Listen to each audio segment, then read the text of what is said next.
Alors un ordinateur ne pourrait pas fonctionner sans mémoire vive. Et toutes les valeurs que vous allez être amené à manipuler dans votre code, les caractères, les nombres par exemple, vont à un moment être stockées dans cette mémoire vive.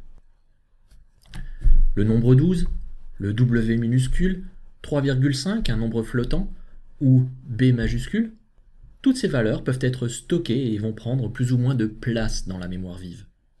Les caractères qui composent la chaîne de caractères Hello World vont eux aussi être placés dans la mémoire vive individuellement.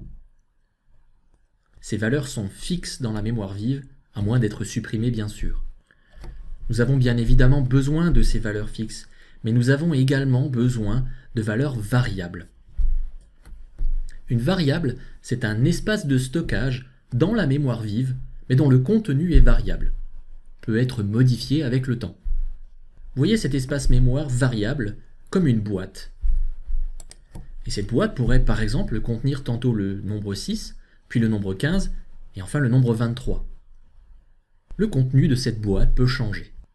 Et cette boîte va exister à part entière dans la mémoire vive, aux côtés des autres valeurs précédemment ajoutées ou des autres valeurs futures, comme ici le nombre 145. Nous allons, nous développeurs, pouvoir manipuler cet espace mémoire en lui donnant simplement dans le code un petit nom. Ce nom est complètement libre. Vous pouvez l'appeler, pourquoi pas, H du capitaine. Si vous utilisez ce nom de variable dans une instruction, en le terminant donc par un point-virgule, eh bien vous obtenez malheureusement une erreur, comme ici not a statement. En réalité, il va falloir ajouter un tout petit quelque chose pour que Java reconnaisse ici H du capitaine comme un nom de variable. Mais nous verrons ça au chapitre suivant. Alors comme je le disais, vous pouvez appeler votre variable comme vous le souhaitez. Remarquez cependant que j'ai écrit H du capitaine avec un petit a pour commencer, un grand D pour du et un grand C pour capitaine. Le fait que chaque nouveau mot comporte une majuscule est une norme d'écriture conseillée qui s'applique à tout ce que vous allez écrire, ou quasiment tout ce que vous allez écrire, dans un code Java. C'était déjà le cas pour Hello World, à la différence que la première lettre était déjà en majuscule. Pour les variables, la première lettre est en minuscule.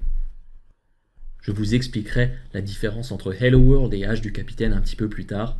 Notez simplement que l'on nomme cette forme d'écriture l'écriture camel case. Alors il y a d'autres règles à suivre lorsque l'on choisit un nom de variable. Vous ne pourrez notamment pas utiliser comme nom de variable un mot-clé réservé du langage Java, comme par exemple public, class, statique ou void. Alors sans faire le tour de toutes les règles qui s'appliquent au nom de variable, notez juste encore une ou deux choses. La première est que vous ne pouvez pas mettre un espace dans un nom de variable, comme ici, et vous ne pouvez pas non plus commencer un nom de variable par un chiffre. Alors si vous n'avez pas l'expérience d'autres langages et que vous avez du mal à vous schématiser ce concept de variable, encore une fois, prenez tout simplement cette variable comme une boîte dans laquelle on va pouvoir y mettre des choses, les sortir et les remplacer par d'autres choses.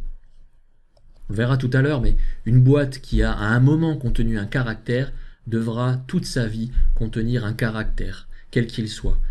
Et une boîte qui a à un moment contenu un nombre entier, comme 6, devra contenir un autre nombre entier, comme 15 ou 23. Le concept de variable en informatique est finalement très proche du concept de variable en mathématiques. Si en mathématiques les variables s'appellent souvent x ou y, eh bien en informatique, nous n'hésitons pas à les appeler H du capitaine ou autre chose de bien plus parlant.